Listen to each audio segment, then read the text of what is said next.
Morning, Dr. Black. Morning.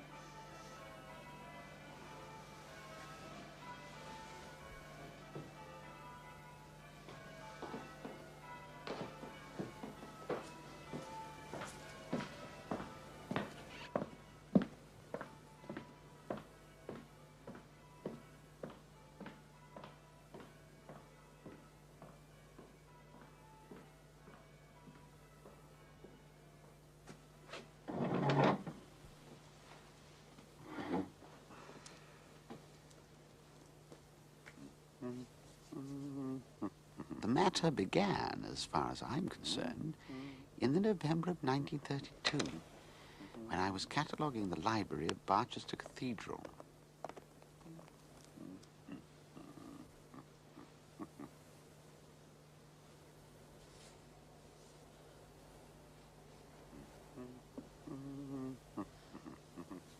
It was a disappointing collection, and what volumes of value I found were much fallen into decay.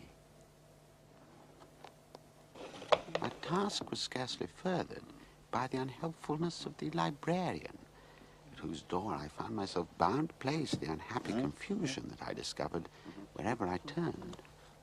I trust you prosper in your task, Dr. Black?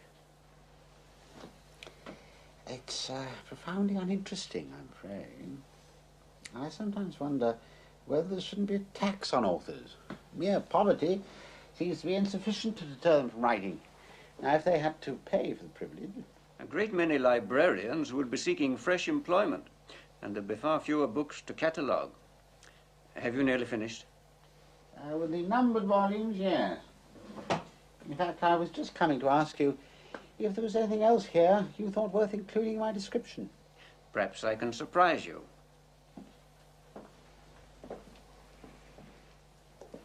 Nothing you haven't seen there, I think. What about the manuscript class? Hardly a fruitful field, I fear. Some mute inglorious Milton, perhaps? Canon Marcel's annotation to the Epistle of the Thessalonians, no? Professor R.D. Allington's mathematical tract. I think not.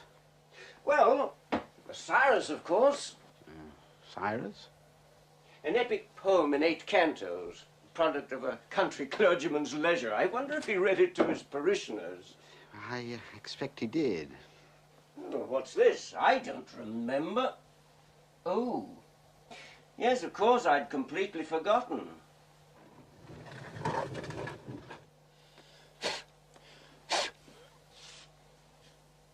Papers of the Venerable Archdeacon Haynes, bequeathed in 1894 by his sister Letitia Haynes. Haynes? No, I know that name. I read something about it quite recently. Our old dean said the box would never have been accepted by the library. He kept it locked up in the deanery.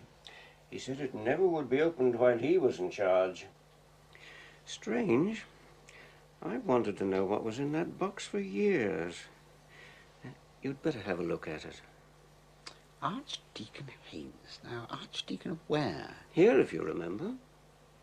Of course, yes, about 50 years ago. I recently read his obituary in an old copy of the Gentleman's Magazine. His death, as I remember, was hardly becoming to the cloth. Most unfortunate, the whole affair. And unexplained. I wonder if the box... I mean, one hardly likes to think... Do you wish me to examine the contents? I think it can hardly matter. Our former dean was adamant in his refusal, of course, but that was many years ago. Probably of no interest anyway. And if the matter should be objectionable or, obscene, well, we can leave it unpublished. Quite. I have the key.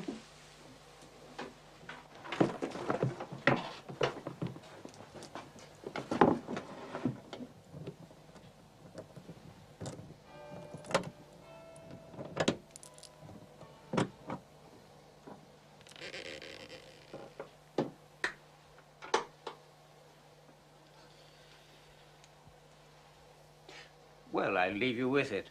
I trust you'll keep me informed should you discover anything of interest.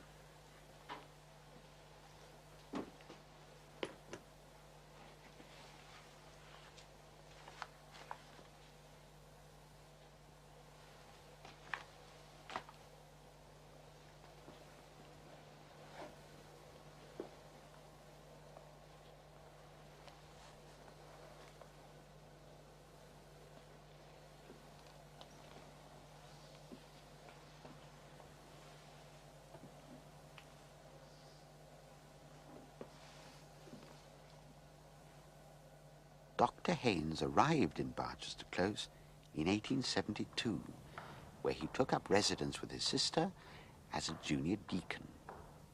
The dignity of Archdeacon had long been the object of his wishes, and there were few who denied that he was admirably suited for the position.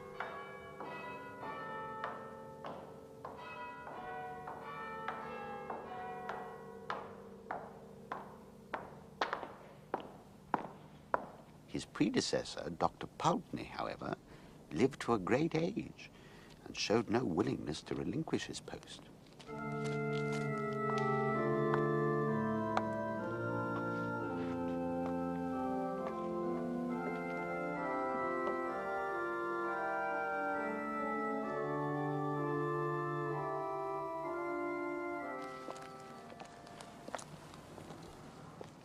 Good morning, young man. Good morning, Archdeacon.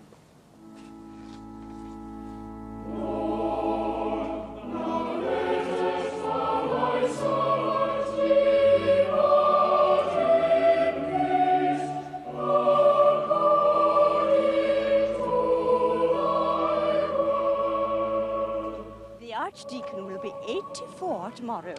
Really, one would hardly believe it. A marvellous age.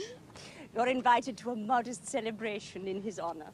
Long life, Dr. Pulteney. Long life, long life. Many happy returns of this auspicious day.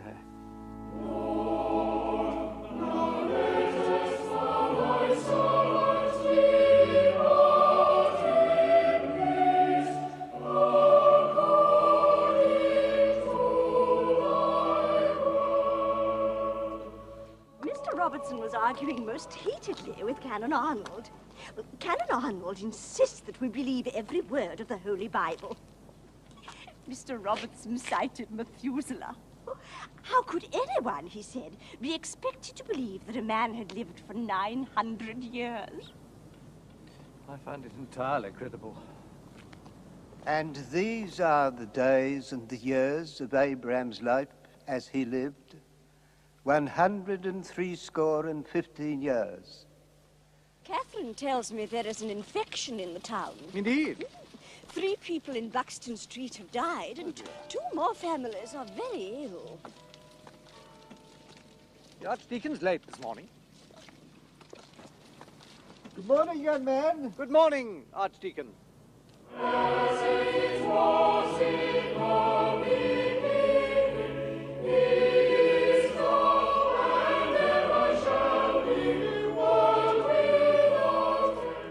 Archdeacon will be 90 on Monday.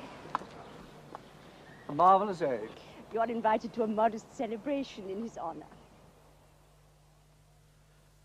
Long life, Dr. Pulteney. And absent friends. It was not until Dr. Pulteney had reached the age of 92 that he unwillingly vacated his position.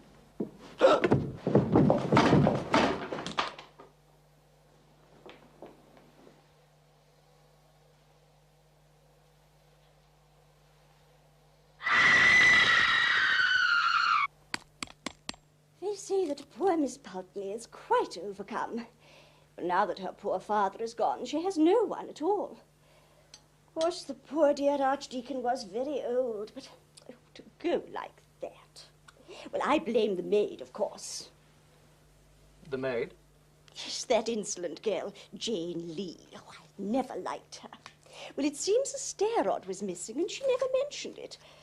The poor dear Archdeacon set his foot quite on the edge of the step, and well, you know how slippery the oak is. You've remarked on it yourself. I don't think so, Letitia.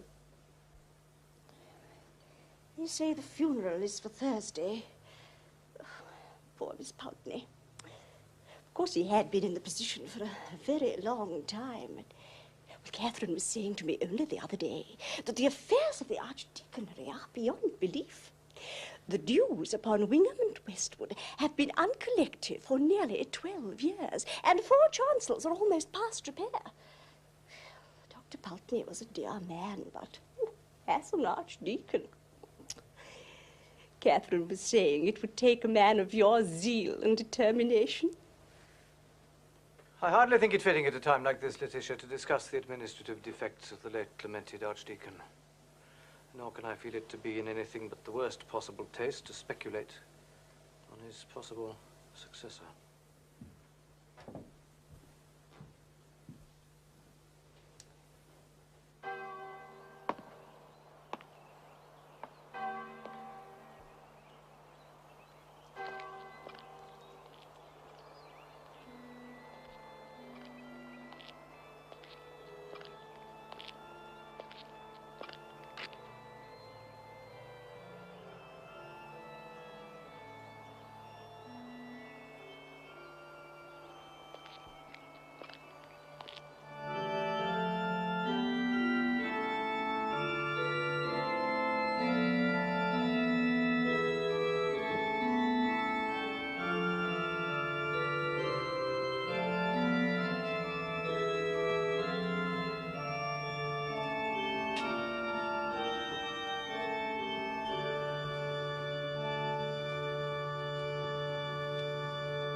O Lord, open thou our lips.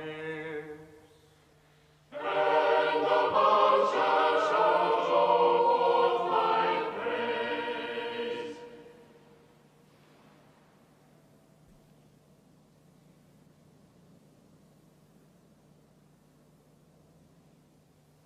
O God, make speed to save us.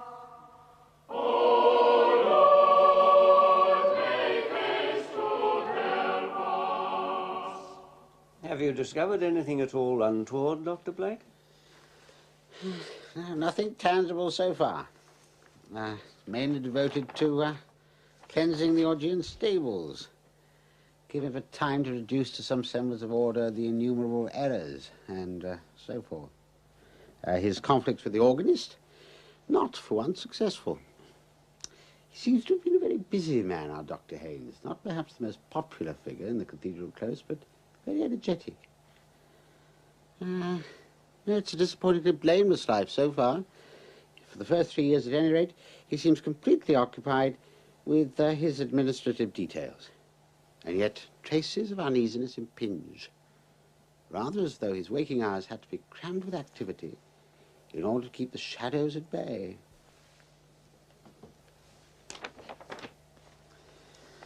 August the 30th, 1880. I wish I were not leaving you for Brighton, dear.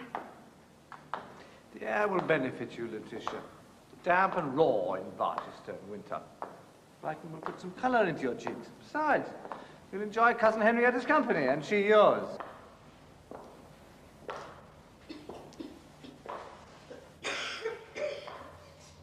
Will you not be lonely, John? Alone in this great house? I have my book to finish. I shall be fully occupied. I sometimes think we've been in Barchester too long. Too long? Do you remember how we used to joke about old Dr. Pulteney? Lord, now lettest thou thy servant depart in peace. Letitia, I do not think... I'm only trying to say that perhaps you might retire one day. Oh, not this year, perhaps, but sometime soon. You're not happy here, Letitia? It is you I'm thinking of, John. Have I shown myself to be unhappy, or given others cause to think me so? No, John. Besides, I have my duty. You would hardly wish the affairs of the cathedral to fall again into that state of dereliction that my predecessor allowed. I had only thought. One should avoid fanciful thoughts, Letitia.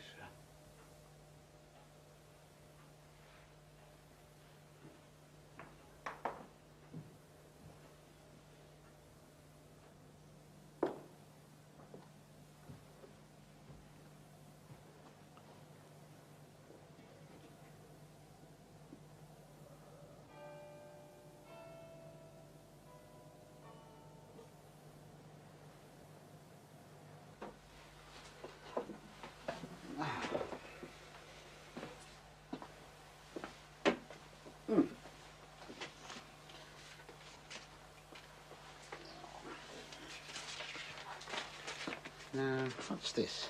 No letter. No, it's not the doctor's hand, nor his spelling either. I have been expecting to hear from you these last weeks. Bad times. Which way to look for the rent, we do not know. Send £40 or steps will be took I shall not wish. What is it, a begging letter? More than that, I think. Seeing as how he was the means of my losing my place with Dr. Pulteney, what I could say, if put to it, Jane Lee. A maidservant. Well, there was a quarterly payment in the accounts to one J.L. I wondered about that. It started soon after he became Archdeacon.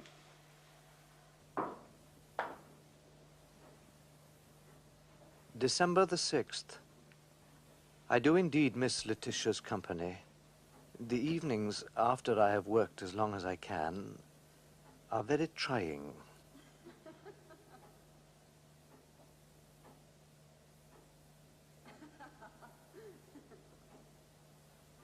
The house is too large for a lonely man, and visitors of any kind are too rare. I get an uncomfortable impression when going to my room that there is company of some kind.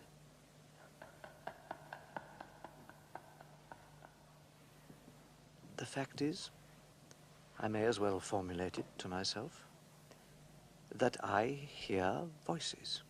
Long life, Dr. Pulteney, long life. It seems the stair rod was missing and she never mentioned it.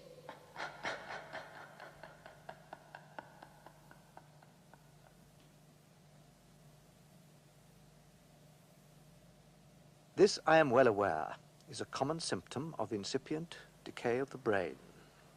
And I believe I should be less disquieted than I am if I had any suspicion that this was the cause.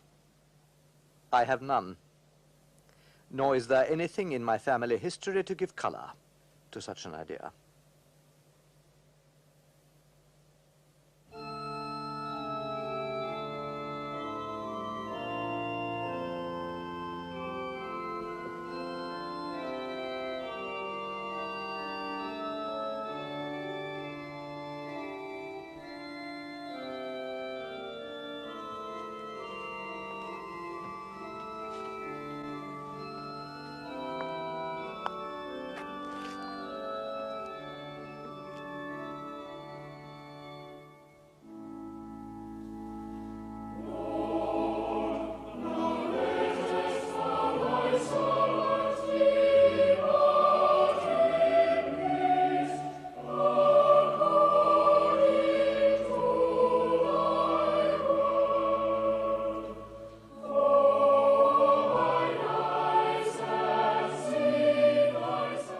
October the 11th, candles lit in the choir for the first time at evening prayers.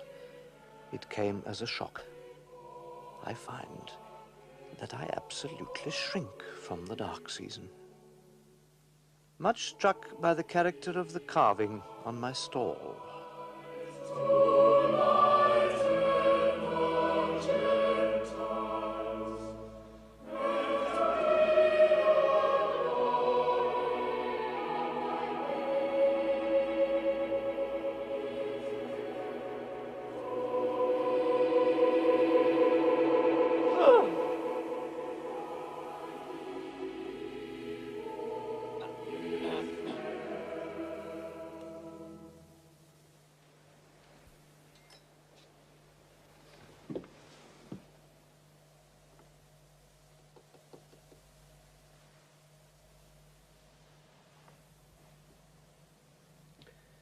Matthew, do you know anything about these? They were done before my time, sir.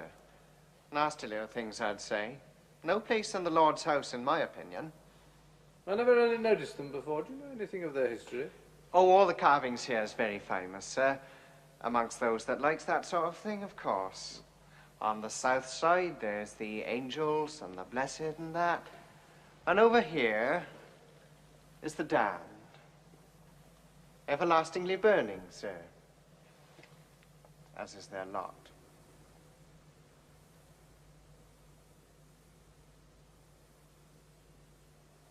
There appears to be more conviction in the figures of the damned. I dare say you're right, sir. Of course, what a lot of folk don't notice is these. Very strange some of these are. It's one of the 7 deadly sins, pride, I think. They must all be along here. Yes, sir, I'm sure you're right.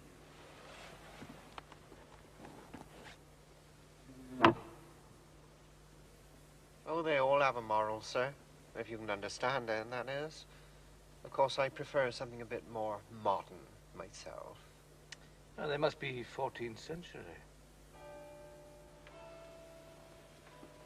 Most of them are, sir. Of course, yours was done only about 200 years ago. There was a fire, you see, sir, and they had to be restored. The wood for it came from the oak trees over to Holywood. At least, that's what my father used to tell me.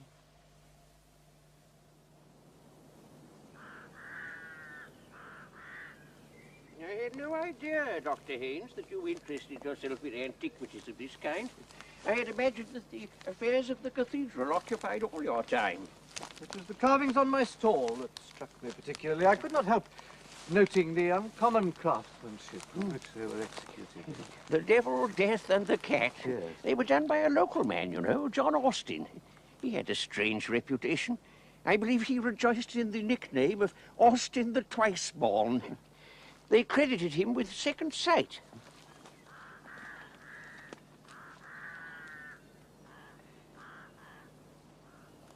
I suppose there are still parts of England as yet imperfectly lightened by the radiance of Christian thought.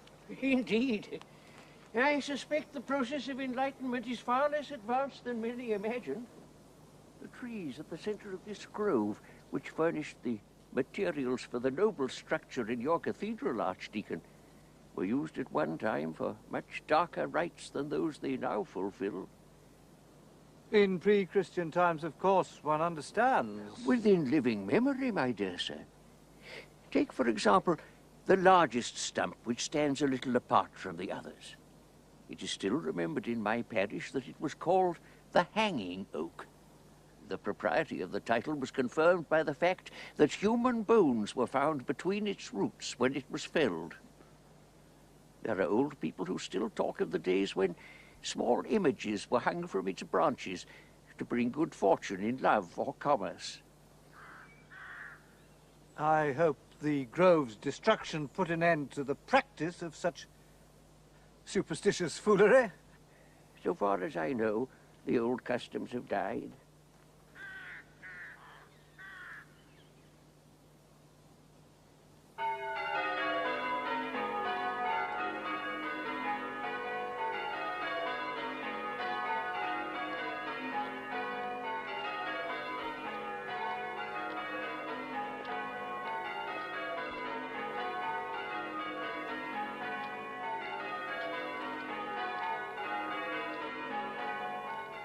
January the 1st. My trouble, I must confess, is increasing upon me. Last night, I returned from the deanery after midnight.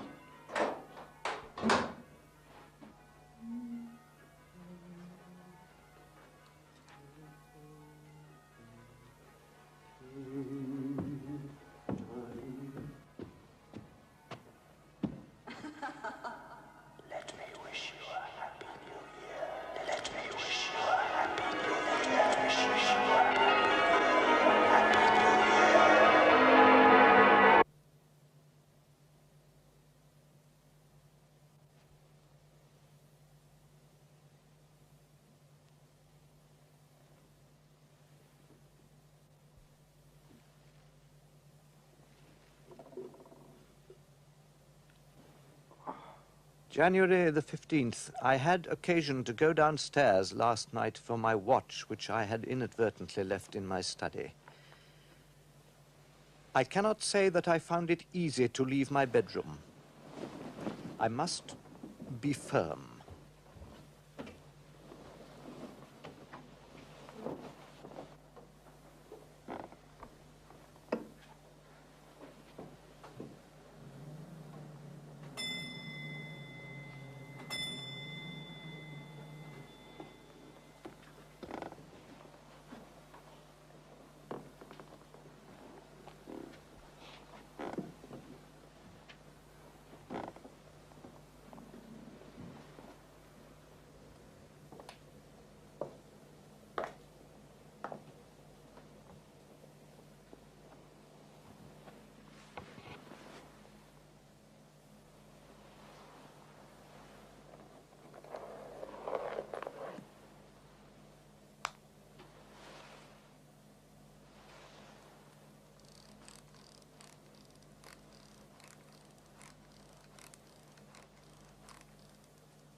The Archdeacon's diary provides the one outlet for all his troubles and fears. Although I suspect that much is concealed, even from this. Now look at this now. I must be firm, I must be firm, I must be firm. Repeated over and over on subsequent days. Look how it bites into the paper here. Oh, poor man. Incipient madness. His loneliness, conscience, and overwork. Well, his sister Letitia returns in the spring, and things take on a more cheerful air for him.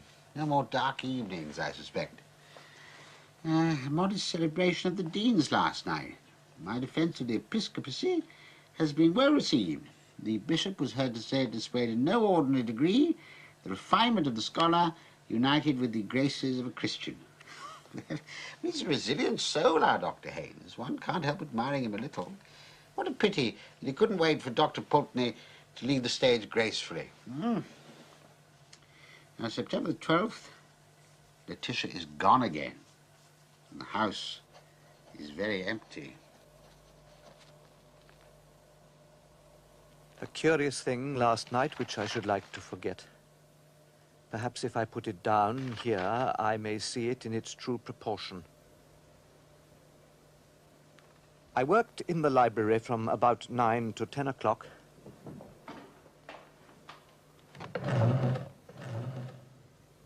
The hall and the staircase seemed to be unusually full of what I can only call movement without sound. By this I mean there seemed to be continuous going and coming, and that whenever I ceased writing to listen, or looked out into the hall, the stillness was absolutely unbroken.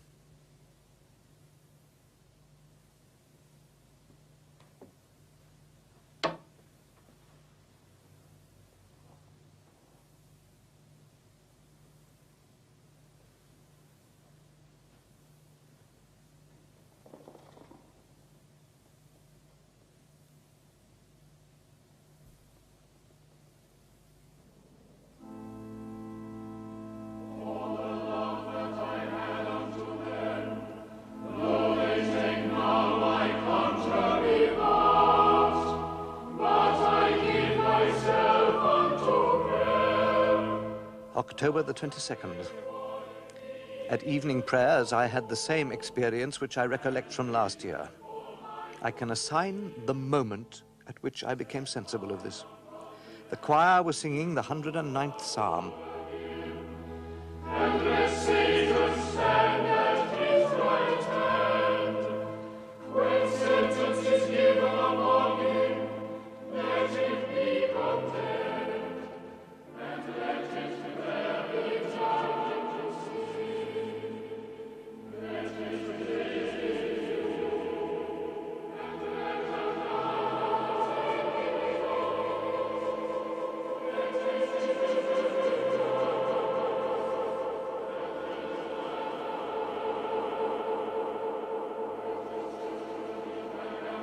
and beg their bread. Let them seek it also out of death. I was going to say that a change came over the carving, but that seems to be attributing too much importance to what, after all, must be due to some physical affliction in myself.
I'm sorry, sir. I didn't mean to startle you. I wondered if that was Canon Arnold you was with, sir. I wanted to have a word with him. Canon Arnold? Yes, sir. I saw both of you by the tablet a minute ago. Has he gone into the chapel? No one was with me. No one! I'm very sorry, sir. I didn't mean to disturb you.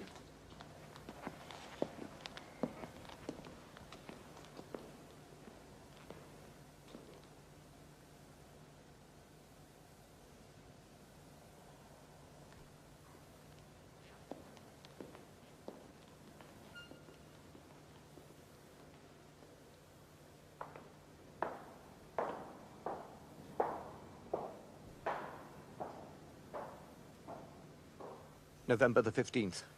Here again, I must note a matter I do not understand. I am much troubled in sleep. I wondered if that was Canon Arnold you was with, sir. I wanted to have a word. No one was with me. No one. Nasty little things, I'd say. No place in the Lord's house, in my opinion. It was called the Hanging Oak. Human bones were found between its roots when it was filled. Everlastingly burning, sir, as is their lot. Austin the Twice-Born, they credited him with second sight.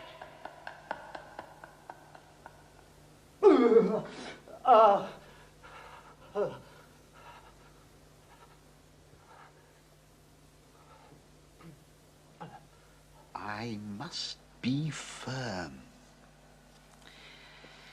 It would appear that his firmness is beginning to give out. Why did he not plead ill health and join his sister at Brighton? Well, I suspect that he was a man who simply would not admit defeat. He's a confirmed rationalist, you see. It's interesting to note that he never once admits that the phenomena could be the product of anything other than some affliction in himself. But what else could they have been than the result of some strain? But these phenomena were witnessed by people other than himself. January the 7th. I have prevailed upon my cousin Alan to stay. Alan thinks this is a very noisy house.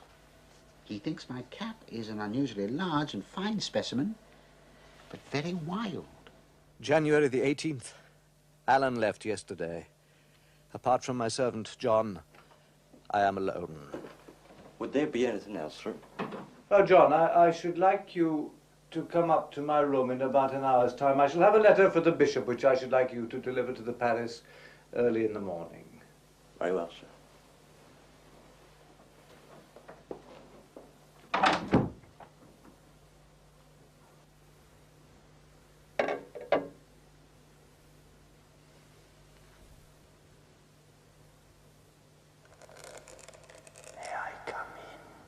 Yes, come in. I've got the letter.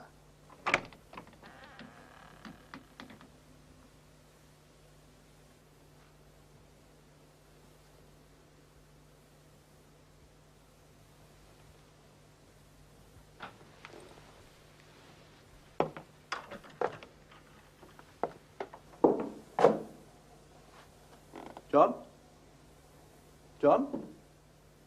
Here I am, sir. Give me your candle.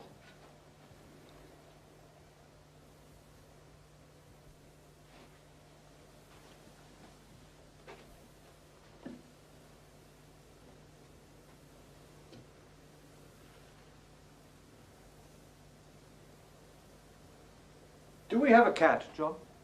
Cat, sir? A kitchen cat, a large brute. No, sir. Has there never been a cat? As far as I know of, sir. Will that be all, sir? Oh, yes. Thank you, John.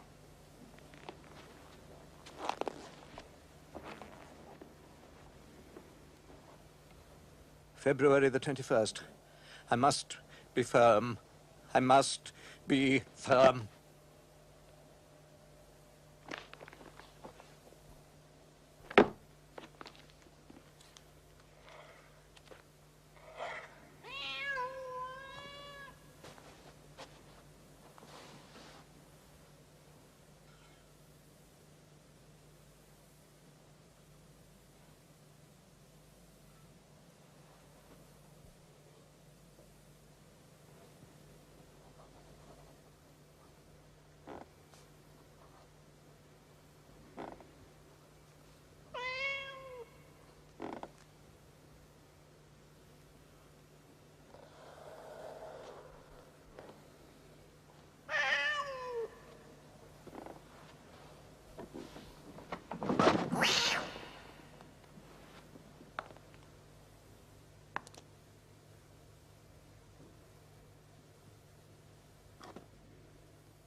to the distress and horror of family and friends alike, his neck was broken and his features almost unrecognizable. The author or authors of this mysterious outrage are alike buried in mystery, and the most active conjecture has hitherto failed to suggest a solution of the melancholy problem afforded by this appalling occurrence. Well, with all due respect, I feel that your former dean was quite correct. I take it that you don't wish me to publish this in my catalogue? My dear sir. Nevertheless, I think I will take the liberty of paying a visit to the cathedral. Good night. Good night.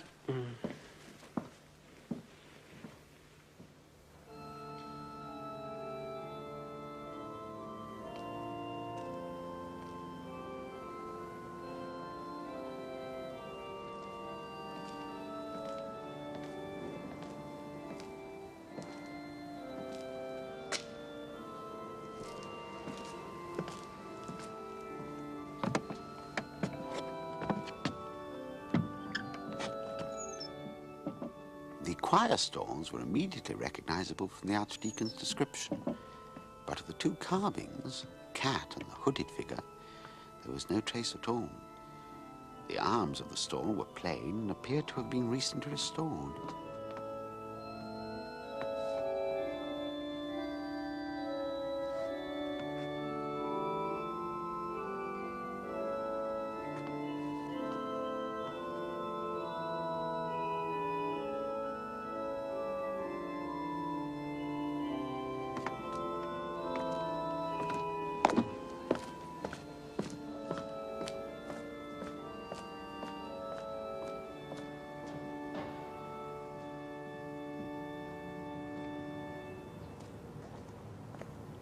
Local inquiries led me to search out the curator of the town museum, whom I was told was more likely to know the fate of the carvings than anyone else.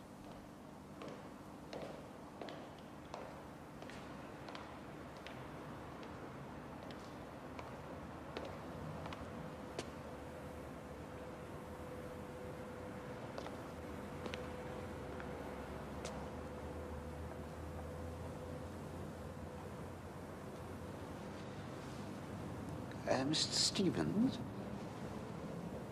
Yes? My name is Black, Dr. Black. I've had occasion to do some work on the choir stalls in the cathedral. I was told that you might be able to help me further. Oh, of course, Dr. Black. I shall be delighted to give you what help I can. It was the Archdeacon's stall in particular.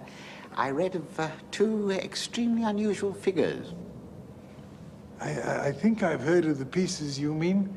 I had them from an old man who did speak to me of some figures. Have you seen the figures? Oh, no. I've only heard them described. But I have something somewhere appertaining to them. Let me see now. Where?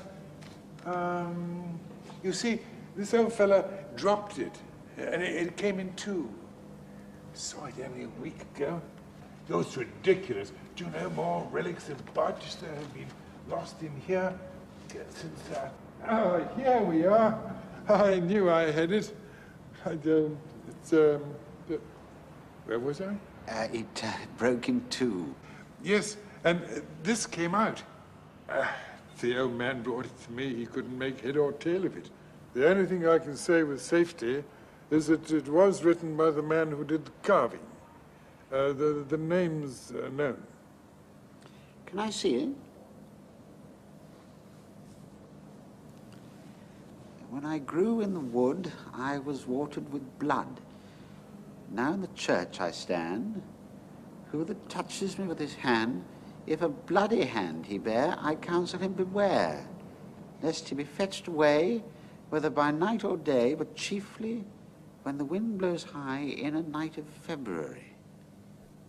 This I dreamt, 26th of February, 1699, John Austin. Austin the twice born. Some sort of spell or charm, would you say it was something of that kind?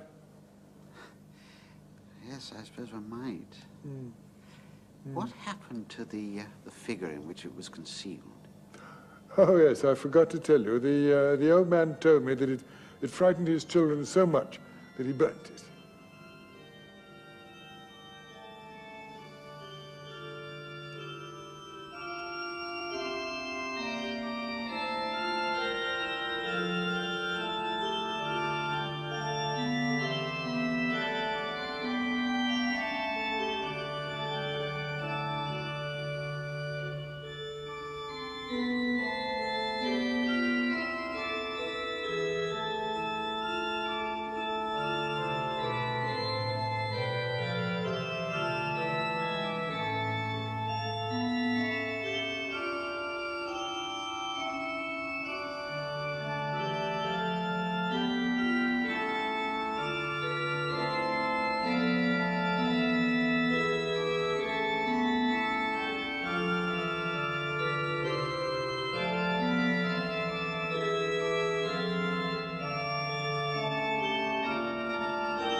Cyrus, of course.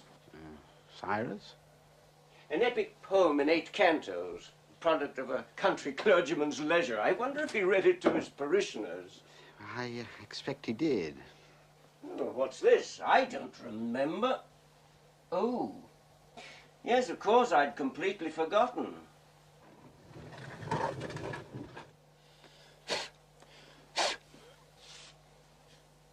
Papers of the Venerable Archdeacon Haynes, bequeathed in 1894 by his sister Letitia Haynes.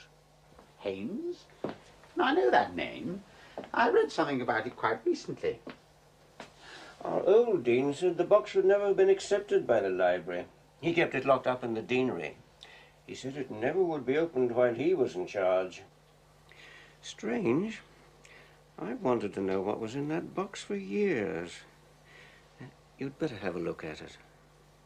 Archdeacon Haynes. Now, Archdeacon of where? Here, if you remember. Of course, yes, about 50 years ago. Now, I recently read his obituary in an old copy of the Gentleman's Magazine. His death, as I remember, was hardly becoming to the cloth. Most unfortunate, the whole affair. And unexplained. I wonder if the box... I mean, one hardly likes to think... Do you wish me to examine the contents? I think it can hardly matter. Our former dean was adamant in his refusal, of course, but that was many years ago. Probably of no interest anyway. And if the matter should be objectionable or, obscene, well, we can leave it unpublished. Quite. I have the key.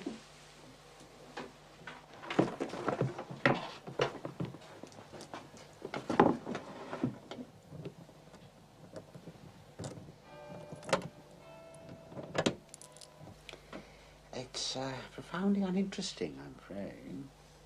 I sometimes wonder whether there shouldn't be a tax on authors. Mere poverty seems to be insufficient to deter them from writing. Now, if they had to pay for the privilege... A great many librarians would be seeking fresh employment, and there'd be far fewer books to catalogue. Have you nearly finished? With the numbered volumes, yes. In fact, I was just coming to ask you if there was anything else here you thought worth including in my description. Perhaps I can surprise you.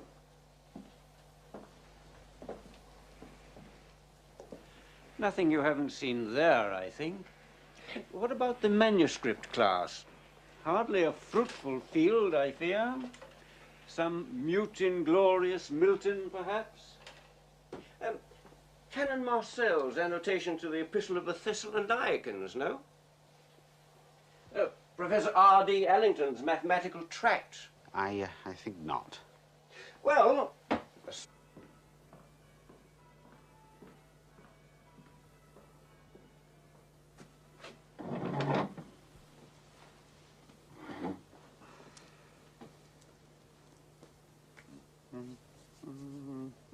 The matter began, as far as I'm concerned, in the November of 1932, when I was cataloguing the library of Barchester Cathedral.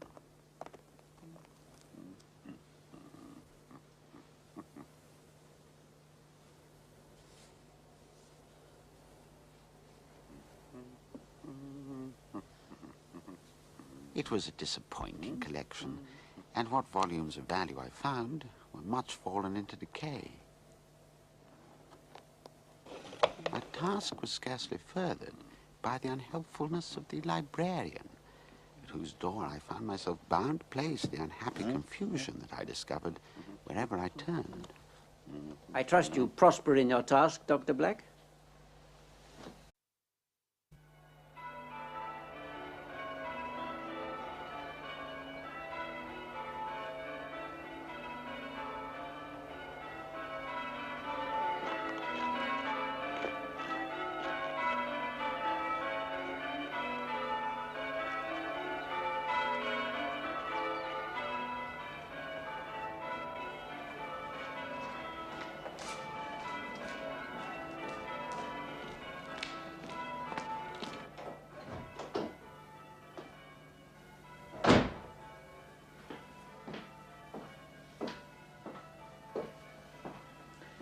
Morning, Dr. Black. Morning.